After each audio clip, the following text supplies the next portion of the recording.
Hey, we're going to show you a few quick things you can do with the PPview if you're not familiar with it. I know we have a lot of stuff in Betmix, and it's probably very likely that some of you have not used everything. The PPview button is found here within BirdDog. So if you bring up a race in BirdDog, you'll see this PPview button. And what this basically does, if you click on a horse here, you see the running lines of the horse, the PP view information. This is kind of the information you'd see in the track program or racing form, something like that. So you get the running lines. If I click on PP view, it brings up a screen that you can close it here. It gives you the conditions of the race, etc. But it shows you every horse in the race, and it kind of combines all of the running line information onto one screen. And the reason this is useful is you can sort it and look at everything kind of at one time. So we'll go through the stuff here very quickly. This reset button, this just changes everything back to this view. So if I had changed some stuff here and I wanted to go back to reset or just to start over, I just hit that button. The head-to-head, this is kind of neat. This shows you if there are any horses in today's race that have run together in the past. So there's only one here. So in this race that occurred on the 10th of January, the 2 and the 6 ran together. One of them finished 8th, one of them finished 7th. Um, we'll hit reset here. These buttons here are just quick ways to restrict it by date. So if you wanted to go last 90 days, this is now just showing you all of the races that occurred within the last 90 days. You can also use this slider over here and get really specific with it. Last 10 days, I can take it up the last 250 or so on. It's whatever you want to do. I think personally, I like to look at 90 first. That's kind of recent enough for me, and covers a lot of things. Um, the surface button over here, of course, changes it between dirt and turf. If we're just looking at turf, you get just these races. If I choose any, you can get all of them. Today's race that we're looking at is 8 furlongs on the dirt. So let's go ahead and call it dirt, and we'll restrict that to dirt races within the last 90 days. This race is 8 furlongs, so I could say, well, let's go any kind of race that was 8 furlongs or longer. And as you can see, that as narrowing down. Now we only have 4 races here. The class button over here, so that's the Betmix class that you're familiar with in BirdDog, and that's the class rating of the race.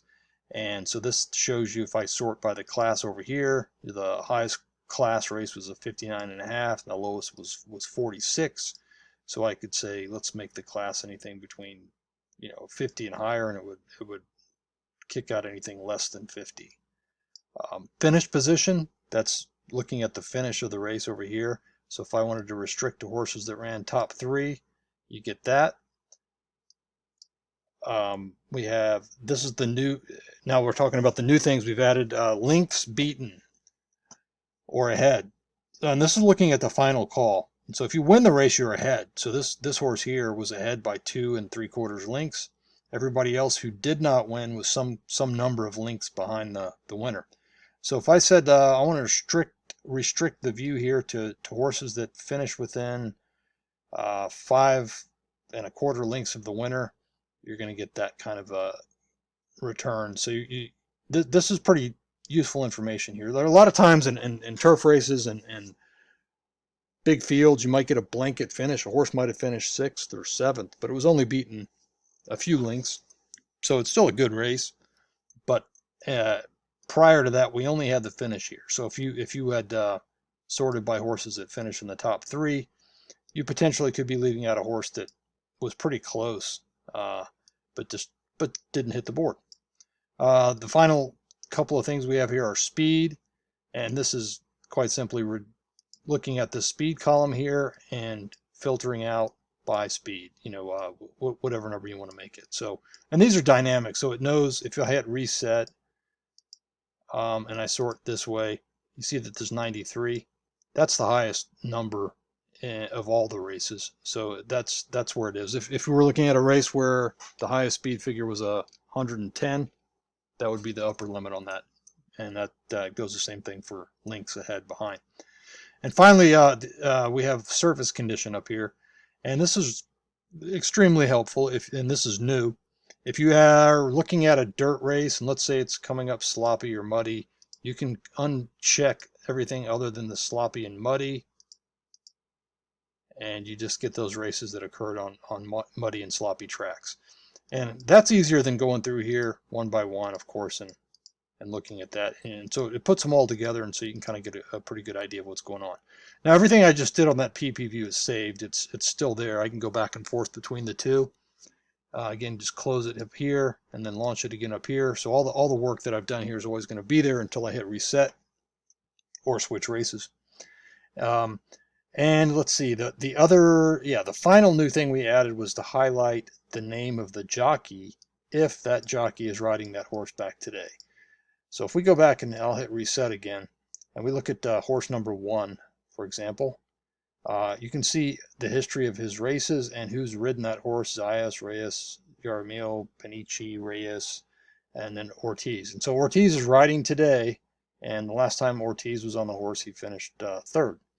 On the 2, Gaffleone's ridden him 4 or 5 times, and he's riding back today. The 3, none of them are highlighted on the 3. So the 3 is getting a new jockey. If you come over here and you see that he's getting Panici today. We go to the PPview.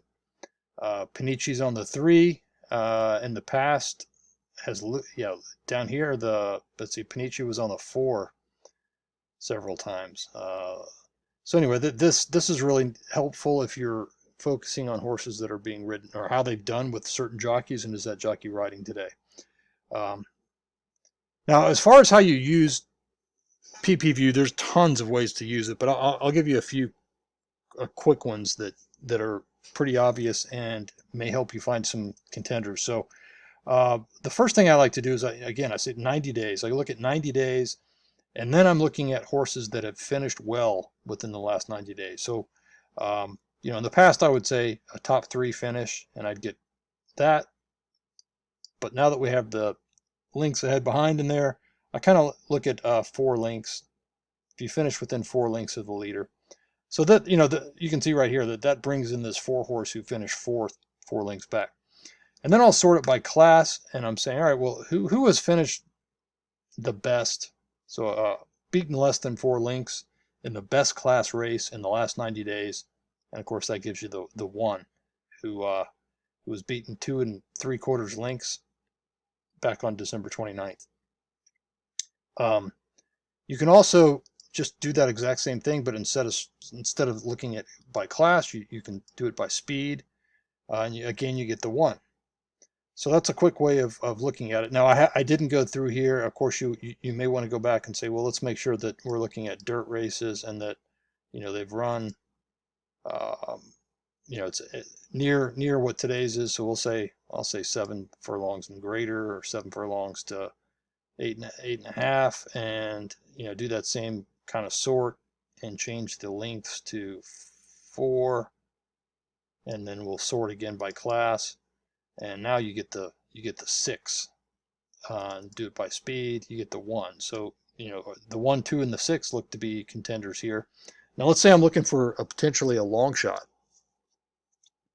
Well, the first thing I'm going to do is I'm going to look at these off odds over here, and I'll sort it that way, and I'll see that the 2 went off at 12-1,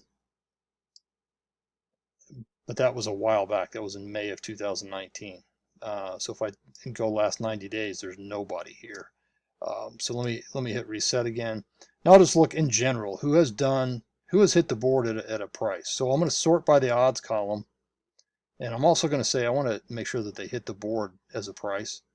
And so now I'm looking at horses that finished in the top 3, and I'm sorting by the odds. And anybody who's run well at 8-1 or higher, I get this 1, 2, 5, and 4. I can see just real quickly that these horses here hit the board at odds of 8-1 or higher. Again, I can go last 90 days, and I'll do the odds thing again, and nobody within the last 90 days has hit the board at 8-1 or higher. So you might take that out over here using this to 120 days. Nothing. Keep going with it, and maybe the 4, but that was a while back. That was in October of 2019. So that's a quick way of using PPview to find a contender. It's really very useful. We'll go ahead and reset this, and let's assume, I don't know if what the track conditions are going to be today, but let's say that they are coming up sloppy and muddy. And we can real quickly, we just by turning on the filters here for sloppy and muddy, we're looking at 1, 2, 3, 5 horses that have run in the slop or the mud, and then I can sort it by finish. None of these had hit the board in the slop or the mud before. If I look at the speed, it's the 6. So those are the kinds of things you can do with PPview. It's very quick to use it. There's a lot of unique ways that people have found to find contenders here. If you're looking at who's going to be ahead at the first call in this race, let's go to the last 90 days again, and I'll sort it that way. But by clicking the first call, the only horse here that's ever been in front in the first call is the 7. If I look at the second call, it's a 7. In the stretch, only the 7, 5, and 3. So if you're trying to figure out from a pace perspective who may strike the front, this is a quick way of doing it, and it's a lot easier sometimes to look at everything together than each horse individually. So that's PPview, and those are the updates. The surface conditions new, the Lynx head behind's new, and the Jockey highlighted is also new. So a lot of neat ways to use it. Hope you all find it as helpful as I do, and we will probably be doing updates to this periodically in the next few months. Any ideas you have, always welcome to send them along, and we love to hear them. Thank you.